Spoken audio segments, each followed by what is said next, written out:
Hi, I'm Elaine Chow, in for Jamie Poisson. Banning into space, a layered defense to protect the country from nuclear devastation. U.S. spy satellites would watch the world below, detect Soviet missiles blasting off, compute the position and speed of each missile, alert battle stations in space, on Earth. What you're hearing right now isn't from an 80s sci-fi film. It's an animated explainer of a real Cold War-era defense project by former U.S. President Ronald Reagan. Reagan's billion-dollar strategic defense initiative, nicknamed the Star Wars Project, involved space lasers, satellites, and ground-based interceptors in a bid to protect the U.S. from Soviet ballistic missiles. Canada was invited to take part in 1985, but declined. Now, more than 40 years later, U.S. President Donald Trump unveiled his own project to defend the U.S. from missiles and nuclear attacks, from threats the Pentagon says could come from the likes of China, Russia, and North Korea. He's calling it the Golden Dome. There's never been anything like this. This is something that's going to be very protective. I think you can rest assured there'll be nothing like this. Nobody else is capable of building it either. Was it something that military commanders asked? The dome is expected to operate as a shield over the United States. It's meant to provide 24/7 space-based surveillance, intercept enemy missiles, and create a system of defense and deterrence that would have the capacity to shoot down incoming warheads in space before they even land on U.S. soil. Like Reagan's, this plan will feature the use of satellites, lasers, and interceptors. And once again, whether Canada will participate is in question. Mike Stone is a Reuters reporter covering the U.S. arms trade and defense industry. He joins us today to talk about Trump's Golden Dome, Canada's possible involvement, and what it might mean for the state of the global arms race.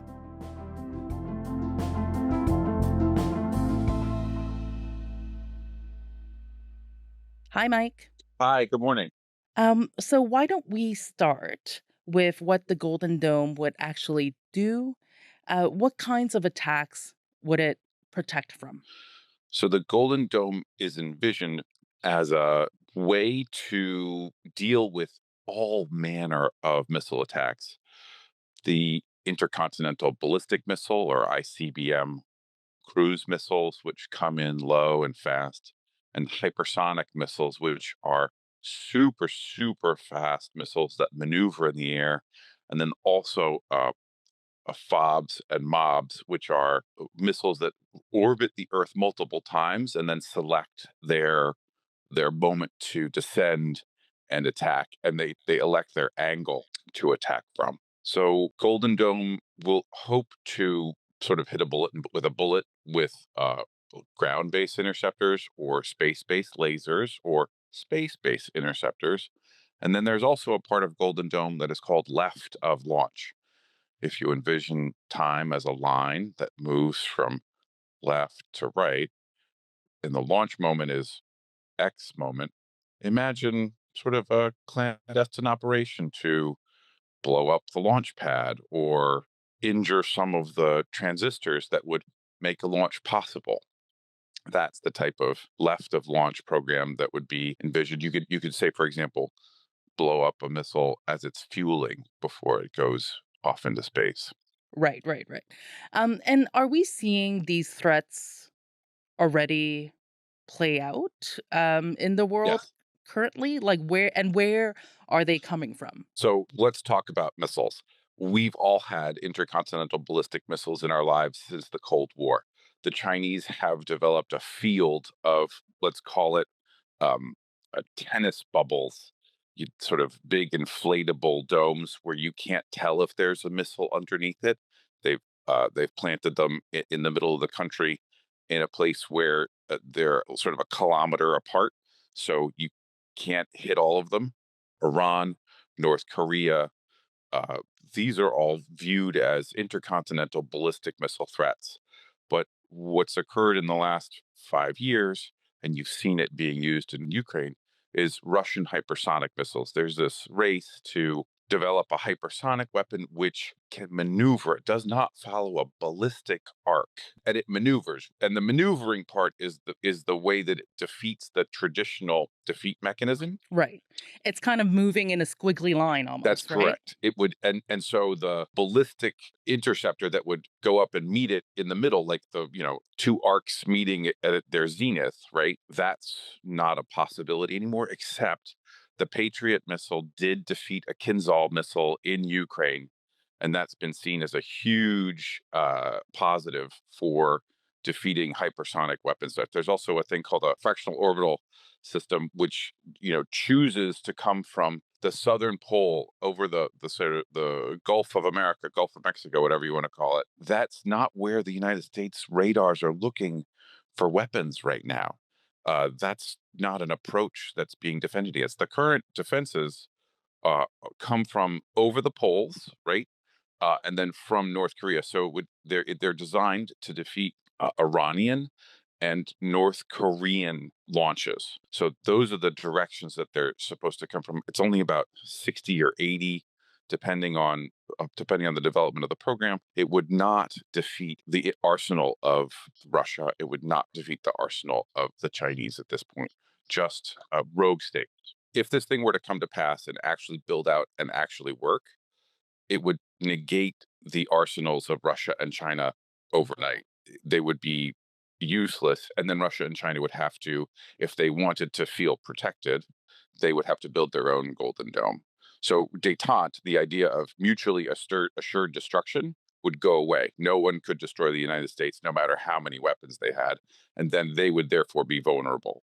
That's what's being set up here. Right. And I want to get into those implications a little bit later. But first, I want to bring up kind of what I mentioned earlier in the introduction, which is Ronald Reagan's strategic defense initiative. And there's been a lot of comparisons made between that and the Golden Dome that's being proposed. And at the time, at Reagan's time, it was something that kind of felt straight out of science fiction. It was criticized as unrealistic and irresponsible for its potential to trigger a new phase of the Cold War arms race. And like just in terms of ambition, like how does Trump's vision compare with Reagan's plan? I'm dating myself here, but I remember seeing that video that you described in my parents' bedroom when Right. I was a kid. Attack rays from land-based excimer lasers are redirected by huge mirrors orbiting in space. Chemical lasers fire beams that burn through the shell of the onrushing missile. It's ostensibly similar. The thing that wasn't possible in Reagan's era was the space lift, right? The launch capacity to effectively get all these products up into space, all these satellites. Now, with SpaceX and Blue Origin and a bunch of space lift companies out there, it's not only possible from a space lift perspective, but also affordable almost. So that's the big difference that's made it possible to do this now.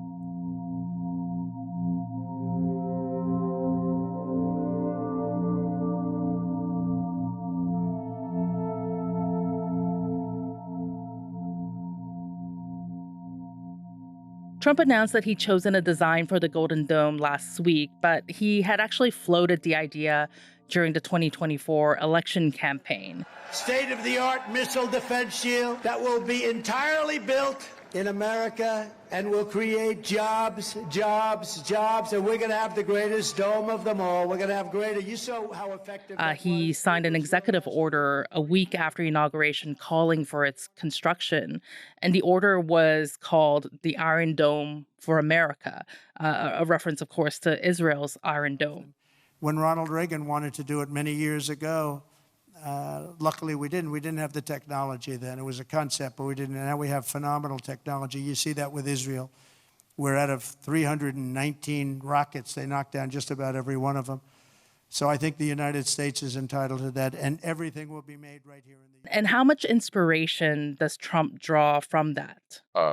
Israel has Iron Dome and David Sling, and what they are systems that are meant to defeat the ballistic trajectories of missiles coming towards Israel, missiles and rockets and mortars actually coming towards Israel. Picture these ballistic arcs, these perfect arcs And these systems are meant to defeat each other and create um, detente, peace, right? Because if you fire the missile in and it's defeated every time, what's the purpose of firing a missile? So that's what is attempting to be set up. The What's interesting about the timing of Donald Trump's signing of the executive order asking for this is it was only 7 days after he was inaugurated, makes it one of those big priority decisions that they decided to come out with, and also shows that they were thinking a lot about it before Hmm. they ascended into office. It is a top priority. It's a signature program. And when it comes to the Iron Dome, this has been in operation since 2011. It was really built in large part as a response to years of short-range rocket fire, especially from Hamas in Gaza, Hezbollah in Lebanon, and Israel has touted that it has a successful interception rate of as high as 90%. See it streaking in the sky right now, turning. There's another. This is being launched from a different site. So now you'll start to see the Iron Dome system taking them off. Again, many rockets, many interceptions. Not much damage, no damage. Can you lay out for me how that system works and how might the US shield go even further than what the Iron Dome currently does? Absolutely. So picture rockets at the ready and radars all tied into a central nervous system. All of this is ground based, right? Like there are some satellites in the air that like will be looking for launch and they will sense sort of the heat plumes and stuff like that. The difference with Golden Dome is that they're going to put a whole bunch of missiles on satellites up in space in order to affect this boost phase intercept, which is going to be a huge difference. And also, what you're dealing with in Israel is very short range stuff, right? Kilometers, meters, even with the example of mortars, right? Um, this is There's much more time in order to get across the Atlantic or the Pacific Ocean or over the polar ice cap.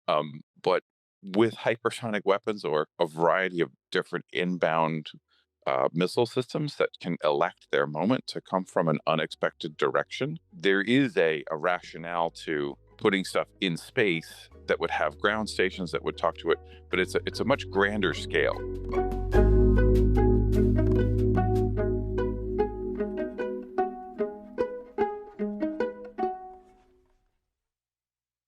I know that one of the flaws with the Iron Dome is how susceptible it is to drone attacks, which we are seeing like way more frequently as a weapon of war, in everything from the war in Ukraine to the conflict between India and Pakistan.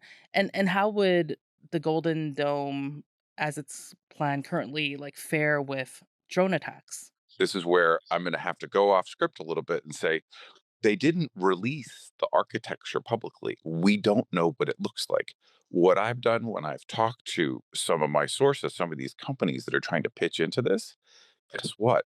There's a whole army of business people out there that have looked at what's happened in Ukraine and attacked the problem of defeating drones. And guess what? They're pushing to put a variety of drone intercept radars across the southern border. What for? Fentanyl. It's amazing the ways that they've described it to me. They can pick up the signal that's controlling the drone, where it's coming from. They can track it, and then once you can track it, you can intercept it, or you can render it safe, and which is a sort of a complicated way of saying overwhelm the drone's electronic ins and outs and have it land on the ground. Right. And there are already companies that are pitching this essentially as being part of the Golden Dome architecture. That's right. They went to Huntsville, Alabama last month. They're going to go in June.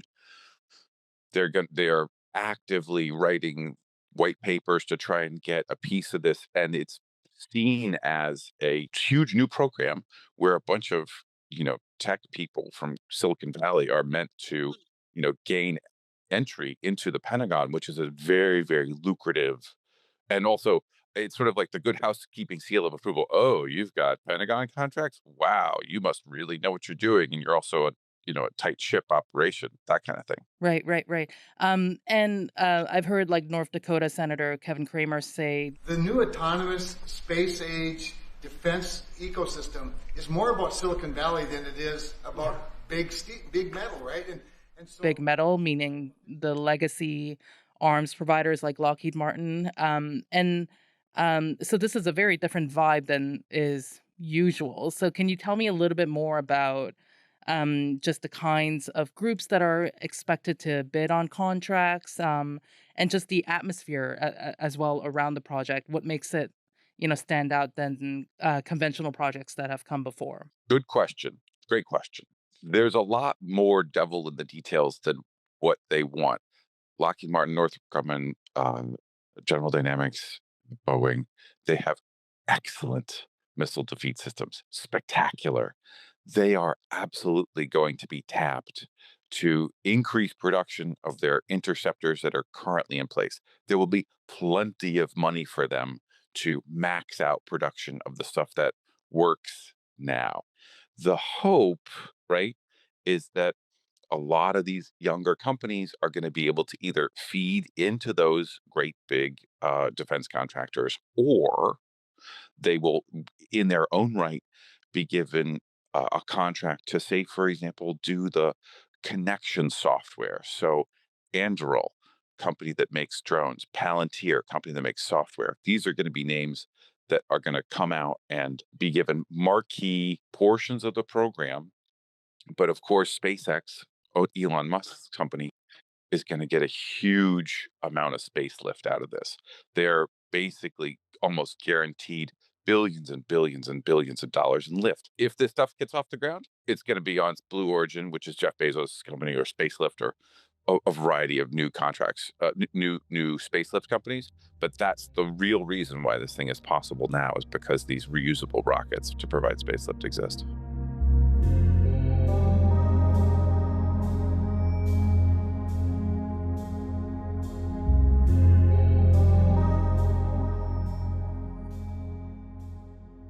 I want to talk a bit more about Canada's possible involvement in all of this. Both Trump and Canadian Prime Minister Mark Carney have confirmed that Canada is in talks with the U.S. to be part of the project. We have an ability, if we so choose, to complete the Golden Dome with investments and partnership. And it's something that we are looking at, and something that has been discussed at a high level, but not sure one negotiates on this. These are military decisions. The two countries, of course, have been partners in the North American Aerospace Defense Command. We call it NORAD, and that partnership has been happening for years, decades now. Canada helps to monitor the skies and waters across North America. And Carney has said that high-level talks are underway as to how Canada could contribute to the Golden Dome, but officials haven't really offered many details here. And are there any hints about what the partnership could be? So, Canada is a part of the United States' organic industrial base. That's a phrase that is meant to say it's in this very trusted bubble of, it's okay, go ahead and use it. It comes from Canada. So there'll be production that occurs in Canada because there's a huge amount of factory throughput that's in Canada already for various ground vehicles that get sold. So that's one. But two, if you remember back to the Reagan era, the distant early warning line is the DEW line, is what was being monitored by a series of radars to detect inbound Soviet missiles coming over the pole. So it's all integral to what has been traditionally a very symbiotic relationship to do that monitoring. And of course, you mentioned NORAD, right? I've been in a variety of rooms in NORAD, but they monitor all the stuff in space at NORAD. It's pretty cool. And I expect that to continue. And when you're looking at a launch that's occurring overseas, you can't tell if it's bound for Detroit or Toronto. It's just not possible in those boost phase or left of launch phases of the missile's flight. So it's a very symbiotic relationship. And getting involved in a U.S. missile defense program would be a real policy change for Canada. Former Prime Minister Brian Mulroney turned down Reagan's invitation in 2005. Former Prime Minister Paul Martin said no to taking part in a U.S. missile defense plan, a move that wasn't without controversy. And now, of course, these discussions are happening at a time when we are in a trade war and there have been annexation threats. How should Canada be weighing all of that in your mind? What are the pros and cons here? I think that there's a real chance that Golden Dome is truncated wildly at some point in the coming 2 to 4 years because of changes in uh, the government in the United States of America. So my best guess is that they're going to increase production of existing interceptor missiles, and then who knows what's going to happen. So I would sort of shine, if I were giving advice, I would sort of shine them all on and see how it goes.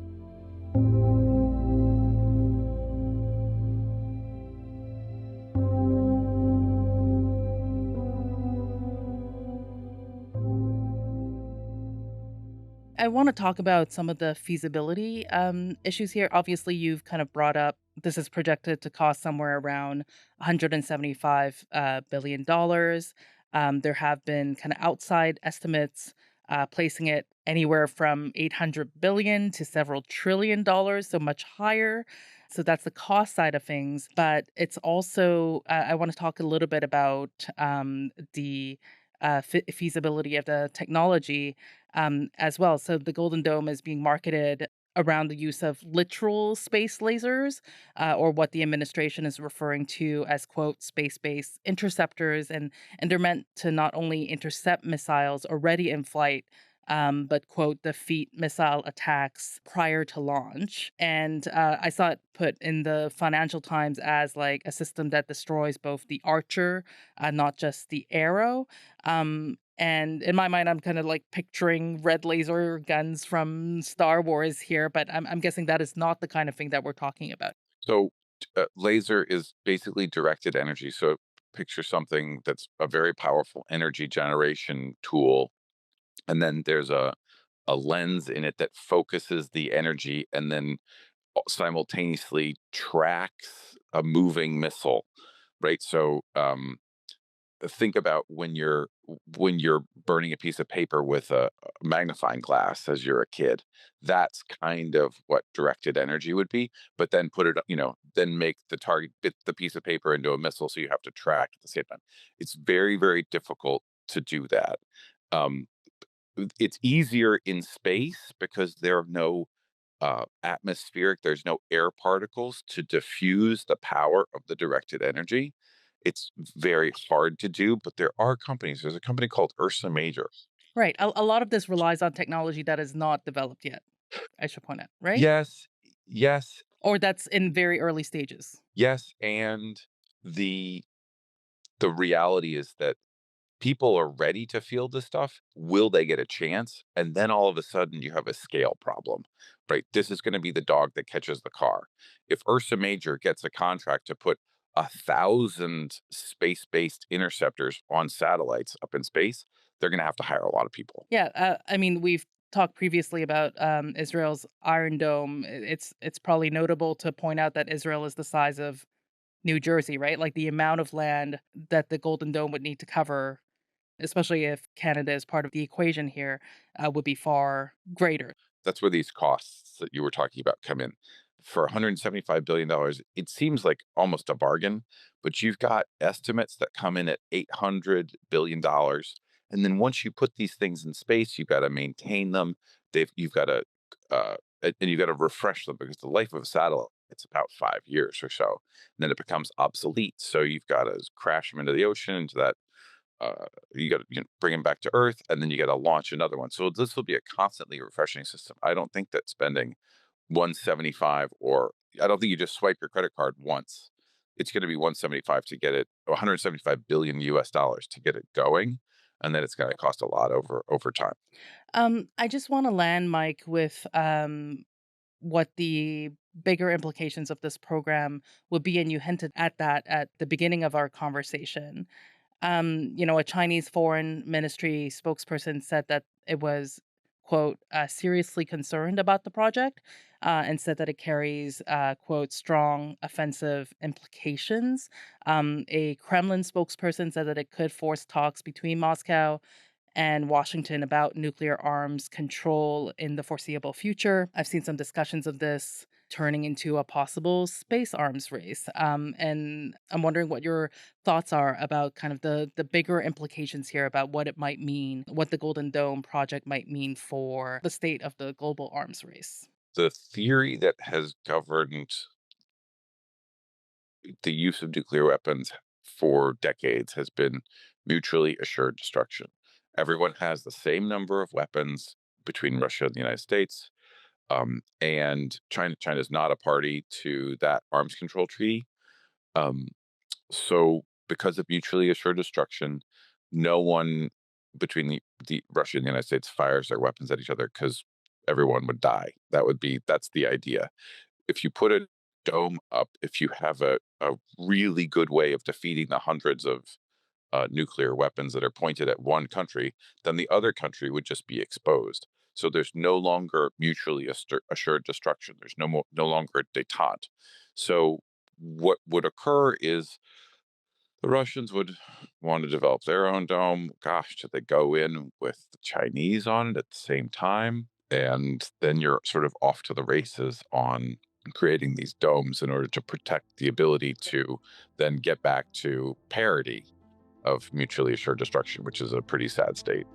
Mike, appreciate your time today. Thank you. Thank you.